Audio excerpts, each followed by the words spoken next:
So hello everyone, good morning or good afternoon, and welcome to our last Keys webinar of 2021. So this seems like a very good time to pause and reflect on the past 12 months, to think about what we have learned, about how we're feeling today, and also the implications for the future of all of us. So we did kick off this year with quite a lot of optimism and hope, but where are we now? And what should we be thinking of? So first of all, Simon in London will show us, as usual, how the public mood has evolved and what has happened over the year with Aftershocks and Continuity. People are getting used to living with COVID, but we now have other worries in many parts of the world. Then we will be joined in the presentation by Rhoda in Philadelphia, and she will help us understand the story so far on vaccines, as the rollout of vaccination has been one of the key elements that has characterized 2021 for many, many countries. And with all of these evolving trends, local specificities and cultural nuances are crucial. That's why we're very happy to then have Louis in Paris and Radhika in Singapore, who are going to take us through new perspectives from research that we've conducted in 30 countries and that are very helpful to remind brands and comms on how important it is to take into account culture. And with that, I will pass over to Simon to introduce us to what has happened around the world and what people are thinking. Well, thank you, Jennifer. Thank you, everybody, for being with us today. Yes, I'm trying to reflect on how we felt this year as people and what may happen next, and put one or two markers down for things we will need to look out for. But let's start by where we were at the beginning of the year. Those of you who are with us at our webinar in January will remember that we were looking back at 2020 and what a year it was. These are findings from people around the world looking back on the year just gone, and 2020 was something of a game changer. 90% saying it was bad for my country, 70% saying it was bad for me and my family. Now, people aren't normally that positive, actually, about the year just gone, but this was something different. This year, somewhere in between, not as bad as 2020, but certainly not, let's say, not quite what we were used to. And the reason, of course, is that we remain in this very difficult situation. And that's something we've been trying to track since the start of the crisis. And we've been looking at this question around the different phases over time. On the left-hand side, no pandemic. On the right-hand side, the pandemic is over. The idea being that over time, we might be able to move towards a better place, towards something resembling normality. And when people assess where they are, we've been trying to monitor that. And what we've found as we've gone through the year, January to June, we were seeing some improvements, some more people on the right-hand side of our chart starting to look towards maybe something slightly better. Regrettably, where we are now with our latest December results, looks a little bit similar to where we were in January. The median person around the world is adapting to those new restrictions or settling into new routines, and many people are getting ready for perhaps new restrictions to come. And it's perhaps no surprise that we find in so many countries around the world a sense that things in my country are out of control right now, things being so fluid. Look at Germany, for example. These are the results in November. Just in 2 weeks, that proportion of people feeling that things are, let's say, out of equilibrium grew so quickly. But life continues, and on we go. And we've really found how adaptable and resilient people, brands, society, governments even have been able to be. But let's look at shopping. At the start of the year, big differences, of course, by country, but we were trying to track how many people were shopping at indoor shopping malls. By now, it's really, really grown, compared with where we were 11 or 12 months ago. People have adapted, they've started to go out, and we've been able to track that. We're going to talk in a moment with Louis and Radhika about differences by countries and by cultures, and this slide, of course, reminds us of how we often need to go below the surface. But some big changes in terms of what we do since the start of the year, even if we feel uncertain still. But some of the changes in terms of what we do have been taking place, of course, at home. On balance, we're spending more time at home, and some of these things like shopping online, cooking meals and cleaning, we really are doing more than we were prior to the pandemic. If we look at the left-hand side of the slide, spending times with people in person, holidays, shopping in store, on balance, we say we're spending less time doing that. And again, coming back to this point about how we need to unpeel things and look below the surface, Generation Z, the people born before since 1997 or 1998, starting to get back to some kind of normality in terms of going out. And you'll notice, fourth one up, their romantic lives seem to be improving. On the other hand, for the boomers, their romantic lives seem to be on balance not improving. And if you look at the lower three areas of the chart, many people are now in the boomer category spending more time at home. And of course, as we know, they have a lot of disposable income, but how they spend that income is changing and evolving. We'll all be needing to stay on top of those nuances. The big issues, of course, haven't gone away. And that perhaps is one of the big findings of this second year of the pandemic. We saw coronavirus lose first place in our regular What Worries the World study, and it held that place for so long. Now, poverty and social inequality, unemployment and jobs are at least as prominent in many markets. Now, we'll see what the next month brings with Omicron, but the principle is there. I think that these big issues facing people in their daily lives didn't go away, and that's even before we start to think about spending power and things around inflation. Other big issues that didn't go away, well, the environment. People very clear that we are heading for disaster unless we change our habits quickly. The coronavirus crisis certainly hasn't changed that sense, and perhaps it's even accelerated it. But also a sense that there's an opportunity now to change things. The pandemic shows that we can adapt and transform. This is a moment to change, and people around the world are pretty clear that they expect governments and brands to respond to that challenge. Where next? Well, I've drawn on 4 reports that we've published within the last month that felt in some ways set the scene for things for us to watch as we look at public opinion, attitudes and behaviour in the coming period. The first one is around inflation. We're finding that many people are now noticing that prices in their daily lives are higher than they were 6 months ago. The second one looks at the workplace and our expectations from our employer about what we need to see in the future environment. 78% agreeing that people in our workplace should be vaccinated against COVID-19. Rhoda will pick up on that story in a moment. And so many of us also expecting other controls like wearing a mask to be in place at our workplace. Now, this report for me sums up the whole year. If I could have one slide, I might just leave you with this one. Will the pandemic ever end, and how will we know? Well, the answer from this global survey is we don't know. There's no consensus. Each country has their own perspective, and a number of countries really are inclined to say it's not entirely clear when we will know when this is finally over.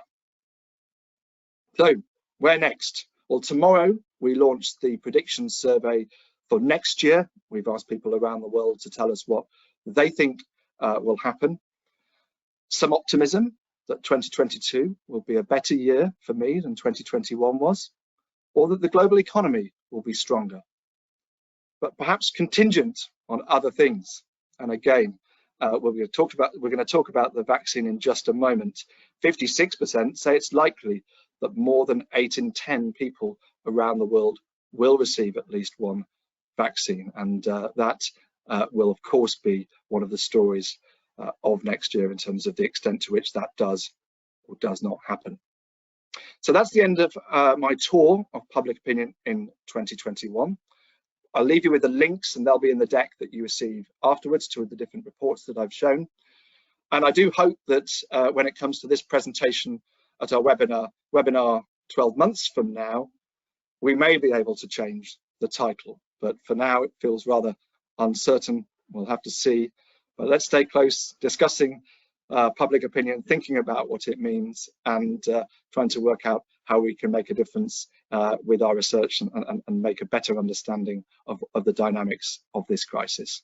Jennifer, I'll hand back to you now in Milan to take us forward. Thanks a lot, Simon. Thank you for reminding us how fluid behaviors, opinions, feelings, concerns are over these times. And thank you for taking us through this over the months. It's been very, very interesting to have this framework to introduce all of our webinars. So huge thanks to you. And indeed, vaccines have been a huge topic for 2021, a defining topic. We started the year talking about vaccines, but we were in a very, very different place. So very keen to hand over to Rhoda in Philadelphia and to hear about what the story is and where we stand now. Rhoda, over to you. Thank you very much, Jennifer. Good morning, good afternoon. I am delighted to be here to give an update in terms of where we are with COVID-19 vaccines, the story so far. Now, I certainly don't need to tell you that COVID-19, as we saw with Simon, is still impacting all countries, all industries, and all walks of life. And the numbers are staggering compared to where we were a year ago. And the recent news has caused renewed anguish. I don't know about you, but the very first time I heard about Omicron is approximately 3 weeks ago, and it is now dominating the headlines. We see stories about a surge of deadly COVID cases in Europe as met by popular fury over lockdowns. We hear the World Health Organization is talking about the variant spreading at an unprecedented rate and vaccines may be waning. And we see headlines about the pharmaceutical industry, which is looking and assessing at their vaccines to see how successful they will be against this new variant. We have many, many questions. How soon will we know that existing vaccines are effective against Omicron? And there's data that's coming out on a daily basis. How can we overcome the crisis in trust that is vaccine hesitancy? And as Simon mentioned, when will this pandemic be behind us? We went to our panel of experts, doctors who are frontline and have been treating this pandemic over the last year. And in November, we asked them, do doctors believe this pandemic will be resolved 1 year from now? And most doctors surveyed do not believe this pandemic will be resolved 1 year from now, although there were country differences. We see that doctors in both Brazil and Japan were slightly more optimistic than their counterparts in the US and in Europe. So in November, over 50% of doctors surveyed do not think this pandemic will be resolved 1 year from now. We also asked doctors, these doctors that are treating at the front line, are you concerned about the emergence of a new variant and its impact on our ability to gain control of the pandemic? And when we asked this, it was in mid-November, so just prior to the news that was coming from South Africa. And most doctors surveyed were concerned already about a new strain, although those in Brazil were less concerned. So our experts were already accurately predicting that there was going to be concern around variants.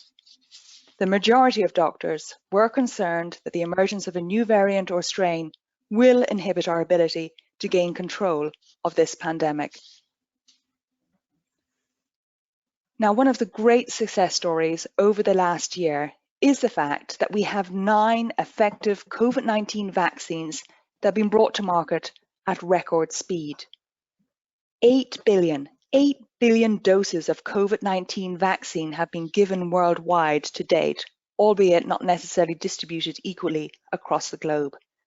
And we have a very active pipeline, 329 COVID-19 vaccine candidates in development.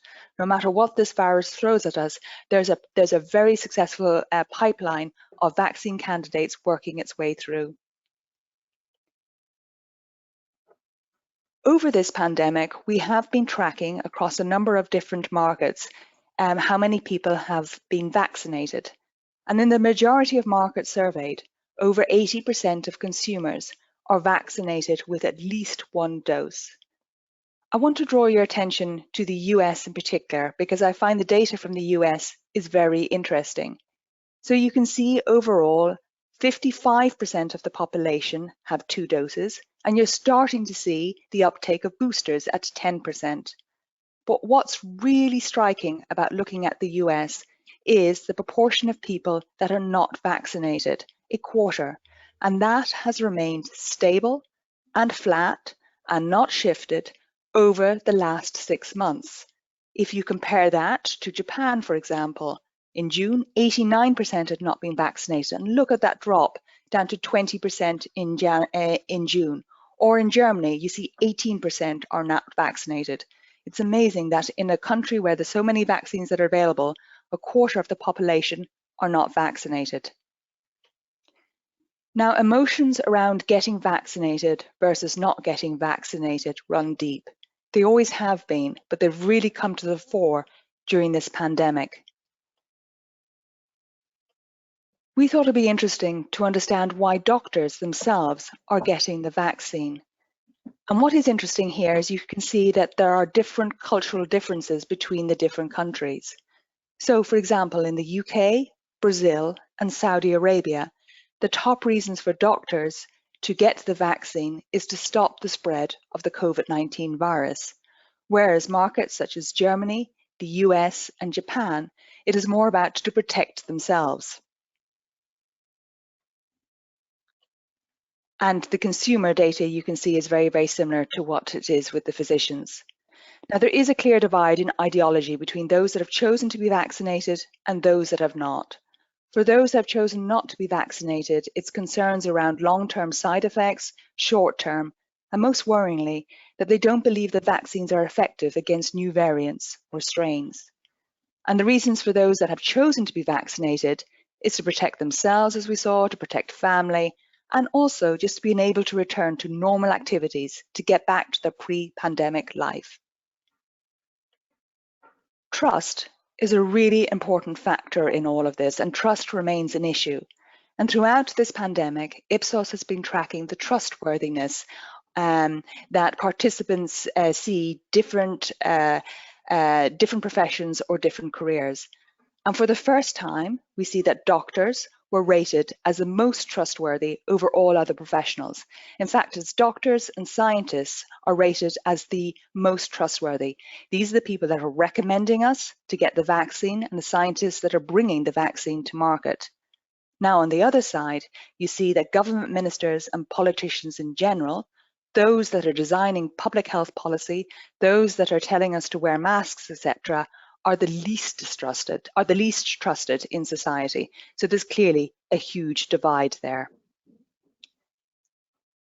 But compared to where we were a year ago, we have every reason to be positive. We have 9 effective vaccines available. And if needed, vaccine manufacturers can produce a new vaccine adjusted to any variant within 6 weeks and ship initial batches within 100 days. In addition to that, and something we didn't have this time last year, we're on the cusp of having very promising COVID-19 antivirals, which will be available shortly, which means people can treat themselves for COVID-19 early at home. And we learn more about the virus and how to conquer it every day and apply these learnings to other diseases. So the success of the vaccines, the mRNA technology, is now being tested and examined and looked at in terms of vaccinating against diseases such as MS and cancer. We do have so many reasons to be positive. Thank you very much, and I pass back to Jennifer now. Thanks a lot, Rhoda. Very compelling story and very defining, as I was saying, for us. I was wondering, you clearly have been looking at lots and lots of data from across the world, and I was wondering if anything stood out for you over the course of this year, particularly, you know, anything that really struck you that you would like to share with us? Oh my goodness, where do we start? There's been so much change in this market. I've never seen a pharma market move so fast in the 25 years that I've been working in this industry. But one of the things that really struck me is attitudes to vaccines. And traditionally, markets like Japan, South Korea, which we didn't show, and France have been more hesitant about vaccines. And it is amazing how public opinion in these markets has moved quite fast compared to where they started. And there's just all sorts of different reasons, historic reasons for vaccine hesitancy, cultural reasons as well, many other reasons that have played into that. But that has been interesting how quick and how fast that has changed.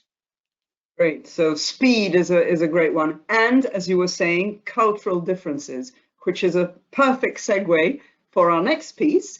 And I will hand over to Louis and then to Radhika to take us through their presentation, which is about reminding us why culture matters and what we need to be thinking of. Thank you so much, Rhoda, and over to you, Louis. Thank you, Jennifer. Well, after vaccine, there's a second keyword that we selected for this wrap-up exercise for 2021, and the word is culture. Actually, more and more companies are coming to us with business questions that require some cultural intelligence. Business questions like, we developed an ad in Germany, can I use it in Russia?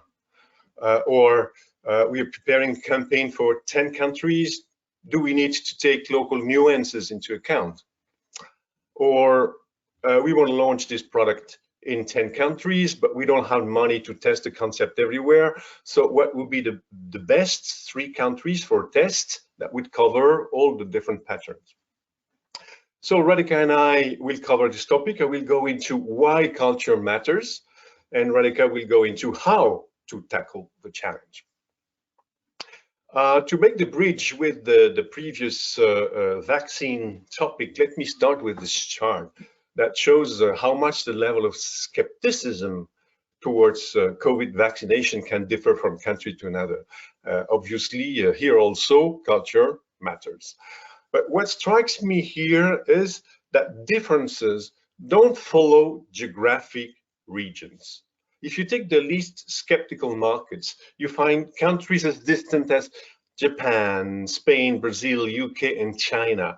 So in fact, each topic creates a specific cultural map which does not match the geographic map. So poor global brand managers, obviously, if they want to deploy coherent strategies over the globe while taking into account cultural nuances and avoiding their messages to be lost in translation, this is a real challenge. As an example, this picture comes from an ad for Pampers used a couple ago by P&G. And this image of a stork delivering a baby resonates probably with the European folklore, but never caught on in Japan, where everybody knows that babies can be found in giant peaches.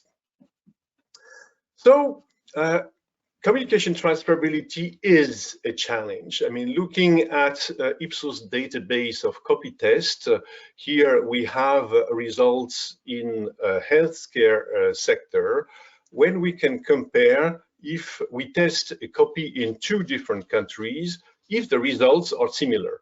And in fact, we realized that only 1 of 2 copies get similar performance between 2 countries. Of course, there are several explanations. Difference in market dynamics can be one. Difference in brand history can be another. But for sure, culture also matters. But what is culture? Culture is a portfolio of values, beliefs, traditions, rituals, habits, symbols, and codes that manifest through what we eat, what makes us laugh, what do we think about gender roles. But all this is pretty unconscious. One of the best definitions I like for culture is what remains when you have forgotten everything. So it becomes also a challenge for us researchers. It would be useless to just ask Japanese people, can you tell me about your culture? It's just impossible. So we need to work differently.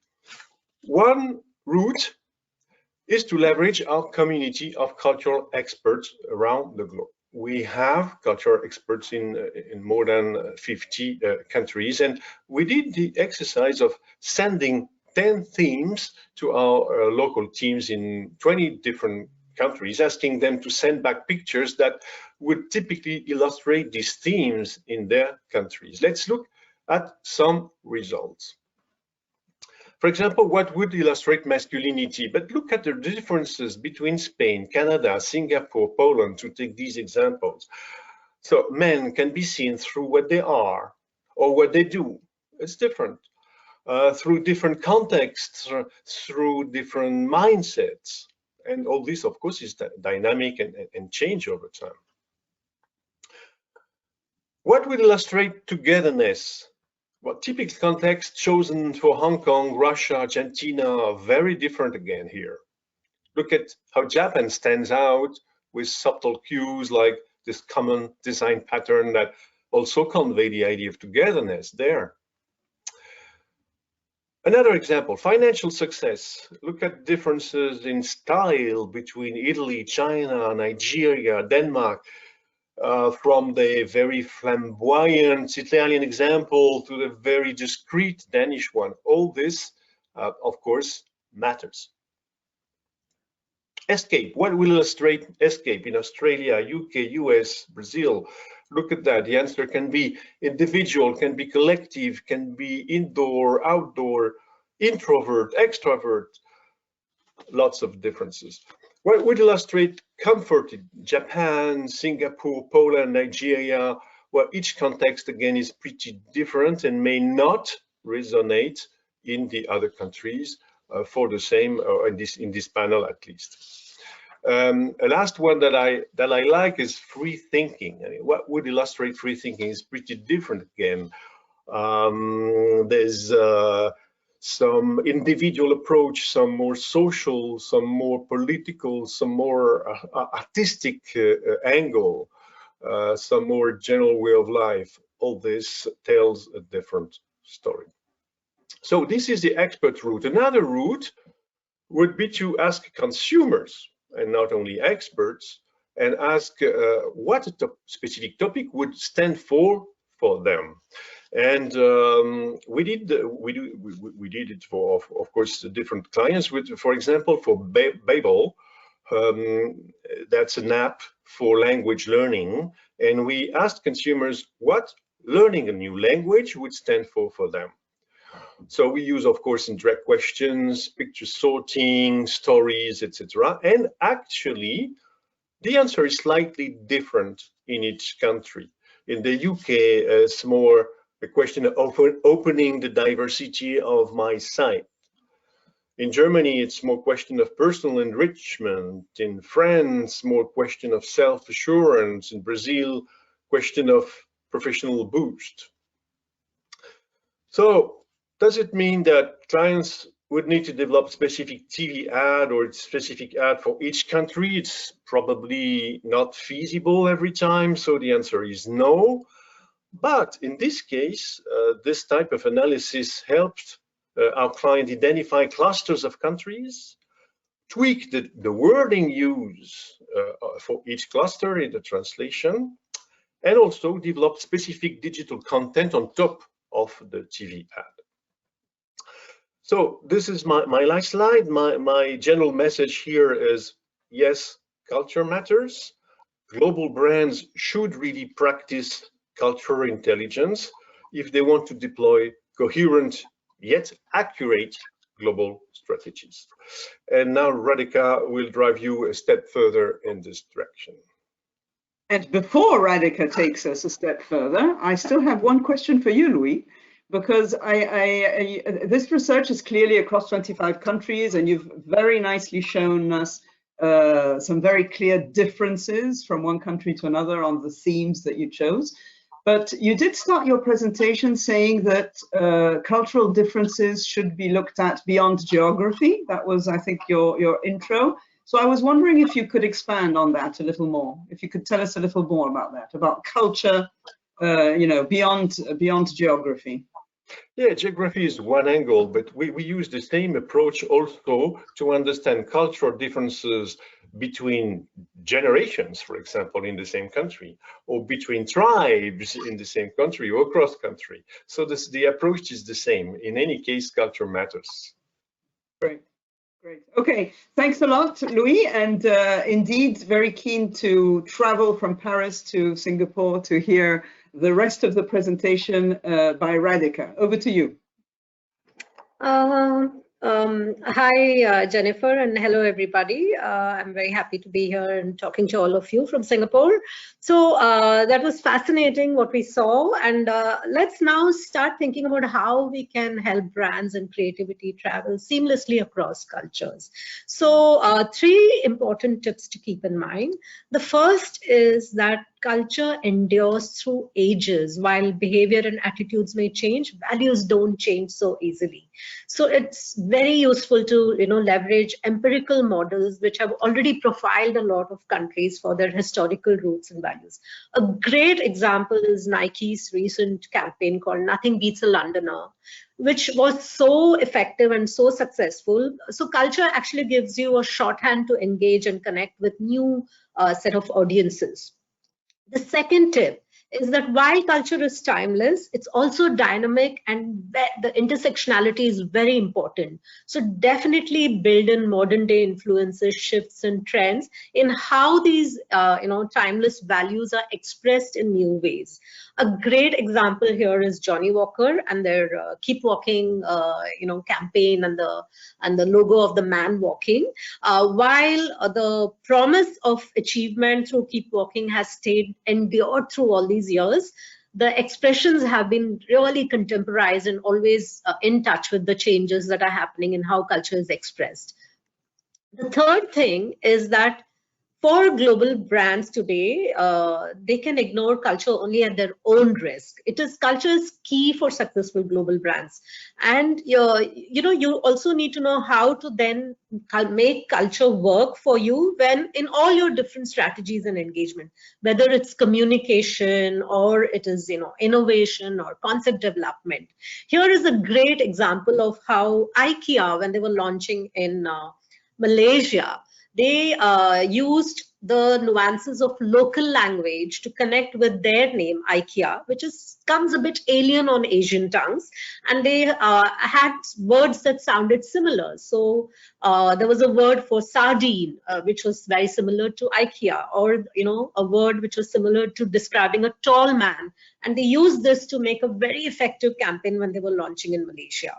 So how can we bring it all together? Because culture can seem a bit abstract, but if we have a structured approach, it's very easy to then access culture and build cultural transferability for brands. So here you can see we have 4 specific pillars with which we work when we look at culture.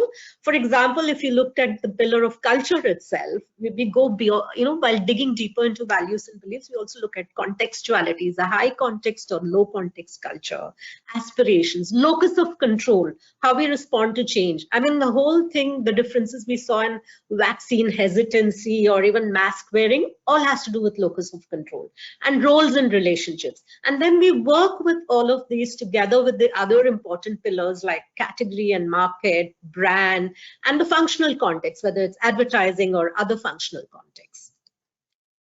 You can also apply culture to brand engagement in different ways. So it could be a very broad approach of scanning the cultures to find similarities and differences, a bit like what Louis was showing and talking about. It then very easily tells you where to tweak and where to localize.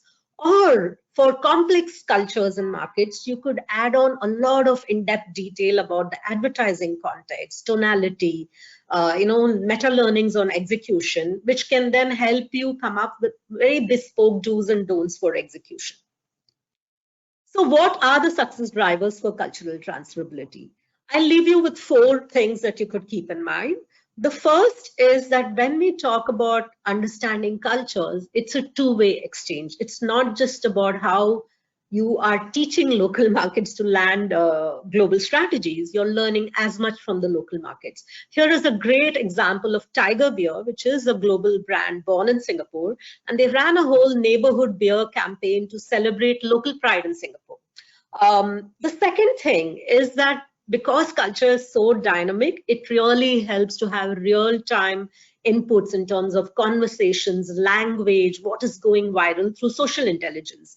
Here is another example of RB sauce. And through social listening, they discovered that a lot of people felt the RB sauce really transformed the meat, and the final dish is as much about the sauce as the meat. And this gave birth to a very viral campaign called Sauceapocalypse, which is what would happen if you had no sauce in your meat. The third success driver is to leverage market category specific learnings, meta learnings databases, so that you understand the common core elements around a category as well as the cultural nuances. For example, you could think about beauty. What does beauty mean in different cultures? And what is similar and what is different?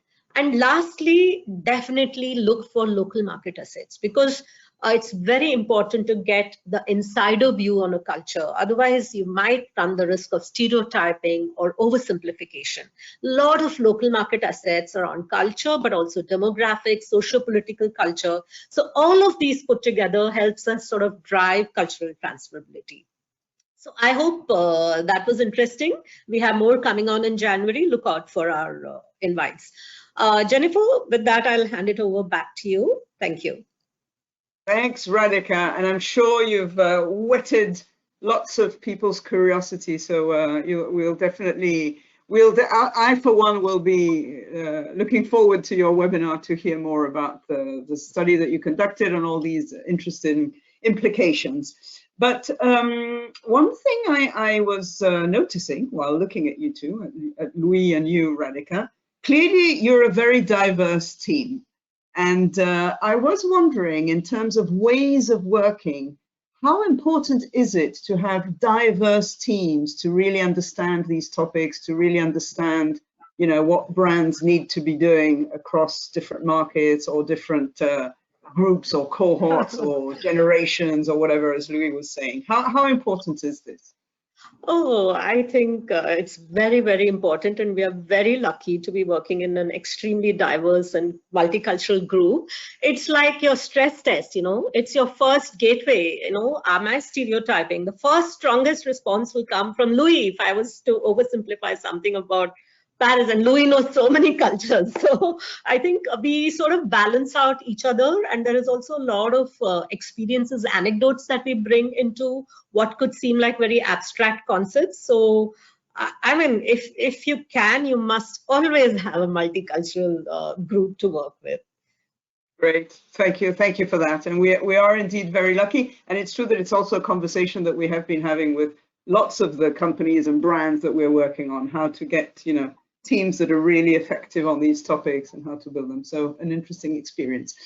Okay, so I think that with that, Simon, we have wrapped up our 2021.